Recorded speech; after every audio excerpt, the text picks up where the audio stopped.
What's happening, YouTube? Josh Tedder here from 6 Months Later, and today we have our very first look at the Google Home Max, Google's premium smart speaker. We'll take a look at what features set it apart from other Google Home devices, how good the sound quality really is, and if this is a smart speaker that you'll want in your home.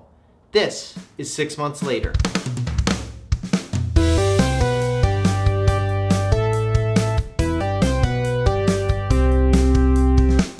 In October of last year, Google unveiled two new smart speaker devices for its Google Home device family. The first was the Google Home Mini device, which we took a look at a few months ago on this channel, and the second was the Google Home Max. Priced at $399 in the US and released in December 2017, the Google Home Max sits atop of the Google Home device family. Its overall design complements both the Google Home and the Google Home Mini. The mesh on the outside of the Google Home Max looks very similar to the mesh used on the Google Home Mini, except it's much softer to the touch.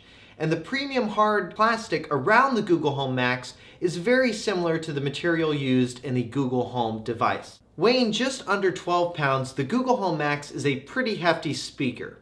Now around the sides of it, you'll see slots for microphones. This is so the Max can hear you when you have your music blasting, and I mean blasting. These mics are seriously good. I've had the music up extremely loud, muttered the trigger word under my breath, and not only could the Google Home Max hear me, it could actually understand what I was asking. On the back of the device, you'll find a mute switch, very similar to the design on the Google Home Mini. Also on the back, you'll find your power input, USB-C port, as well as a 3.5mm audio jack.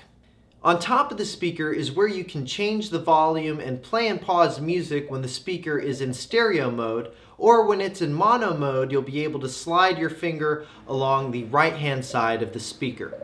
If you have the speaker turned the wrong way, it'll let you know it's turned upside down. By the way, the Google Home is upside down. The volume bar itself has a very nice design to it. It has this 3D shadow looking thing on it that makes you intuitively just want to slide your finger across it. In the center of the volume touch bar is the area where you can play and pause the music that is currently playing on your Google Home Max. Unlike the Google Home Mini, there is no touch-sensitive part of the Google Home Max's mesh front, which is probably a good call on Google's part considering the amount of trouble the touch-sensitive part of the Google Home Mini caused them late last year. In the center of the Google Home Max, 4 white dots will appear when you wake the assistant. This should look familiar to any of you out there who have or have seen a Google Home Mini.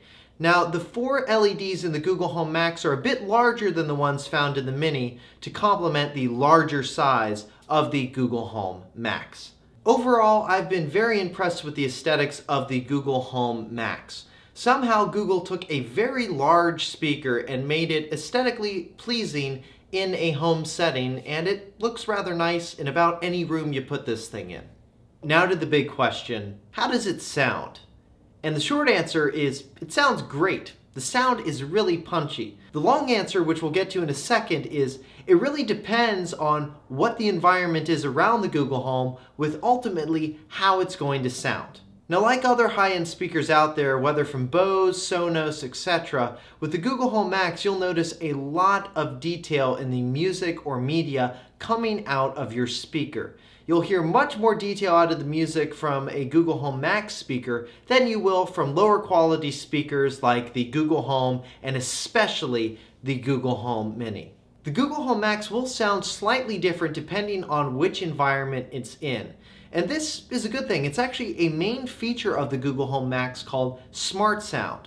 With Smart Sound, Google uses its machine learning algorithms to constantly adjust and tune your Google Home Max to the environment that it's in to make sure that you get perfect, punchy sound coming out of your Google Home Max regardless of whatever room it's in.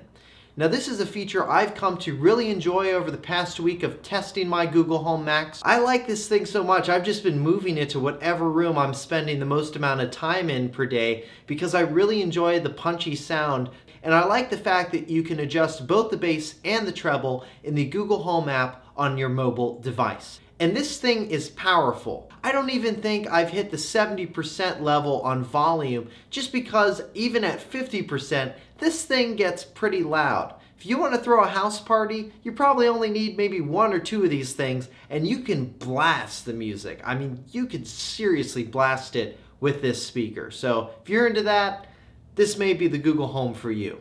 Overall, I've been very happy with my Google Home Max. It's got a great sound, which you'd expect from a $400 speaker. I do have to say though, when I first got it, I actually really didn't think it sounded that great. It took me a few hours to really listen to the music coming out of it and appreciate all of the detail you could hear in the music that was playing from it. In the short amount of time that I've had my Google Home Max, it has become hands down my favorite Google Home smart speaker. I would recommend the Google Home Max to anyone that wants that premium speaker with good sound, good aesthetics, and of course the baked-in Google Assistant. Now we'll have much more on the Google Home Max 6 months from now when we do a full updated review of it. Until then, let me know what you think of the Google Home Max in the comments, and feel free to ask me any questions you may have about it.